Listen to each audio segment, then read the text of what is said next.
تائب کو چاہیے کہ وہ چند کام کرے۔ پہلی بات کہ توبہ اللہ کی رضا کی نیت سے کرے۔ کئی دفعہ نیت اور ہوتی ہے تو وہ توبہ نہیں کہلاتی۔ مثلا ایک بندہ کہتا ہے میں نے اب یہ گناہ نہیں کرنا، بڑی بدنامی ہوتی ہے، تو اگر بدنامی کے ڈر سے گناہ چھوڑا یہ توبہ نہیں کہلائے گی۔ ایک آدمی کہتا ہے میں بالکل چوری نہیں کروں گا، پولیس پکڑ لیتی ہے، اس کو توبہ نہیں کہیں گے۔ ایک آدمی کہتا ہے میں آئندہ جوا نہیں کھیلوں گا، بڑا نقصان ہوتا ہے، یہ توبہ نہیں کہلائے گی۔ توبہ کہتے ہیں کہ جب اللہ رب العزت کی عظمت کی وجہ سے انسان اللہ کے خوف کی وجہ سے گناہوں کو چھوڑے، یا کسی بندے کے لیے گناہ کا چانس ہی نہیں رہا، وہ کہے جی میں نے وہ گناہ چھوڑ دیا، تو اب وہ توبہ نہیں کہلائے گی۔ قدرت ہے پھر نہیں کرتا تب توبہ کہلائے گی۔ تو تائب کو چند کام کرنے چاہیے۔ سب سے پہلے کہ برے دوستوں سے جدائی اختیار کرے، یہ سب سے پہلا کام ہے اور اہم کام ہے۔ اگر ایک گندی نالی کے اندر کوئی ہیرا موتی پڑا ہو، آپ اس کے اوپر 5-10 جگ پانی کے ڈال دیں،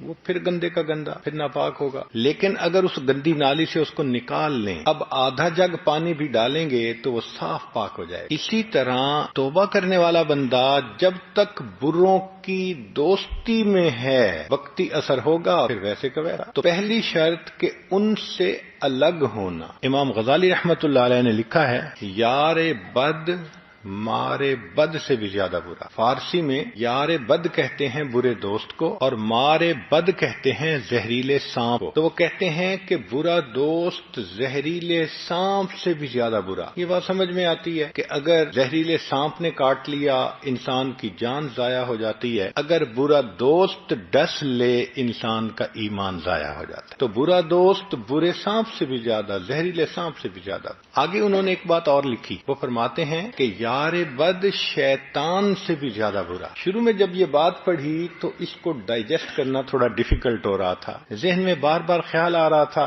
کہ برا دوست کوئی بھی ہوگا کلمہ گو ہوگا، تو کلمہ گو انسان شیطان سے کیسے برا ہو گیا؟ بھئی شیطان تو بدبخت مردود ہے، ملعون ہے، اور یہ مومن کلمہ گو تو ہے، تو یہ شیطان سے کیسے برا؟ مگر امام غزالی رحمت اللہ علیہ نے اس کی آگے ڈیٹیل بتائی اور بات کو بالکل صاف کر دی۔ انہوں نے فرمایا کہ شیطان انسان کے ذہن میں گناہ کا وسوسہ ڈالتا ہے، گناہ کا خیال ڈالتا ہے۔ اس آئیڈیا کو بائی کرنا یا نہ کرنا یہ بندے کا چوائس۔ آپ چاہیں تو وسوسے کو جھٹک دیں، چاہیں تو اس پر عمل کر لیں۔ شیطان فورس نہیں کر سکتا، وہ صرف آئیڈیا دیتا ہے، میسج بھیجتا ہے۔ اب اس پر عمل کریں نہ کریں یہ اپنا اختیار ہے۔ مگر جو برا دوست ہوتا ہے وہ صرف دماغ میں گناہ کا خیال ہی نہیں ڈالتا، بندے کا بازو پکڑ کر اس سے گناہ کا ارتکاب کروا دیتا ہے۔ تو معلوم ہوا کہ برا دوست شیطان سے بھی زیادہ برا۔ اور عجیب بات ہے کہ ہم روزانہ اللہ تعالیٰ سے وعدہ کرتے ہیں کہ اے اللہ ہم نے بروں کی دوستی کو چھوڑ دیا،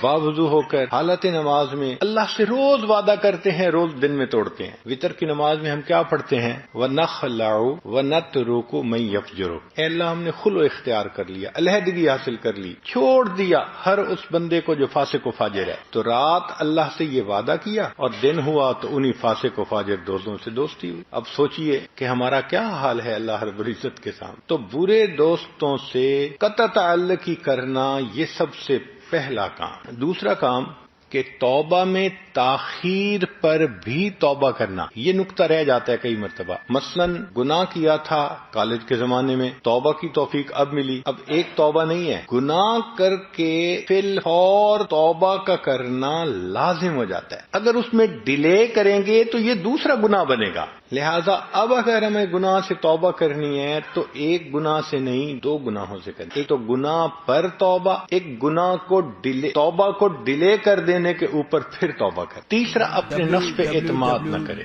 یہ نہ سوچے میں تو جی بس صرف ان کے ساتھ کھڑے ہو کے پیپسی کی بوتل پی لیتا ہوں اور ان کی باتیں سن لیتا ہوں، میں برائی نہیں کرتا، میرے دوست برے ہیں۔ بھائی اپنے نفس پہ اعتماد مت کریں۔ آج آپ کھڑے ہو کے صرف بوتل پیئیں گے، کل اس سے اگلا قدم بھی اٹھا لیں گے۔ نفس انسان کا فرشتہ بھی بن جائے تو بندہ اس پہ بھی اعتماد نہ کرے، اس لیے کہ کسی وقت انسان کا نفس اس کو دھوکہ دے سکتا ہے۔ لہٰذا اگر برے دوستوں کے میسیجز ہیں ان کو ڈیلیٹ کرنا، ان کے نمبر ہیں ان کو ڈیلیٹ کرنا، اگر ان کی تصویریں ہیں ان کو ختم کرنا، اگر ان کے گفٹ وغیرہ دیے گئے ہیں تو ان یادداشت کا ختم کرنا یہ ضروری ہوتا ہے۔ حقوق اللہ کو بھی پورا کرے اور حقوق العباد کو بھی پورا کرے، حرام اور ممنوع اشیاء کو تلف کرے۔ مثلا فلمیں دیکھنے کا شوق تھا اور سیڈیز جمع کی ہوئی تھیں، ان سب سیڈیز کو تلف کرنا۔ گانے سننے کا شوق تھا تو ان سیڈیز کو ختم کرنا، یا اس قسم کی اور ممنوع چیزیں تھیں ان کا ختم کرنا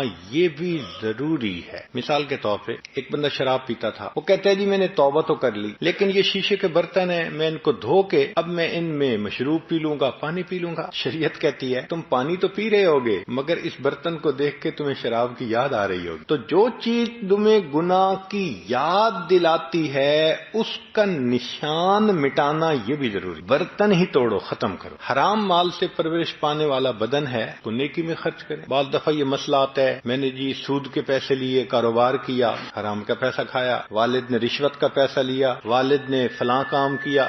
تو بھئی اگر حرام مال سے کوئی بدن پلا، اب وہ تو پل چکا، مکافات یہ ہے کہ اب اس بدن کو دین کے کام میں لگائے، اللہ کے راستے میں نکلو، لگاؤ چلہ، 3 چلے 1 سال۔ جس بدن نے گناہ سے پرورش پائی اب اس بدن کو اللہ کے دین کے لیے استعمال کریں، اس بدن سے نوافل پڑھیں، نمازیں پڑھیں، تلاوت کریں، بیت اللہ کے جا کر عمرہ کریں، حج کریں، اس بدن کو انسانوں کی خدمت میں استعمال کریں، نیک کاموں میں استعمال کریں تو یہ اس کی مکافات ہوگی۔ پھر نیک دوست بنانا، ایک بہت اچھا طریقہ نیک رہنے کا یہ بھی ہے کہ انسان نیک لوگوں سے دوستی کر لے۔ المرء علی دین خلیلہ فلینظر احدکم من یخالط، انسان اپنے دوست کے دین پر ہوتا ہے۔ اب تم میں سے ہر بندہ دیکھے کہ وہ کس سے دوستی کر رہا ہے۔ حضرت شیخ الحدیث رحمۃ اللہ علیہ نے ایک مثال دی ہے حدیث پاک سے کہ نیک دوست کی مثال عطر کے دکان والے کی طرح ہے۔ پرفیوم کی دکان ہے کسی دوست کی،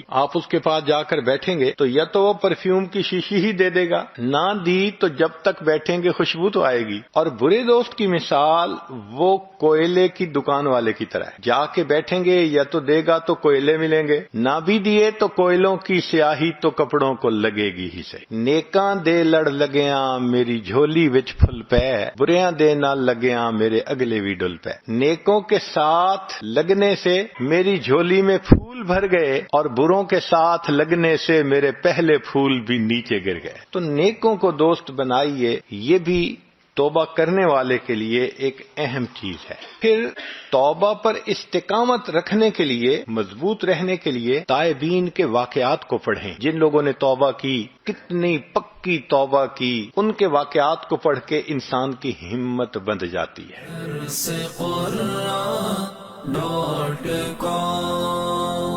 www.darsequran.com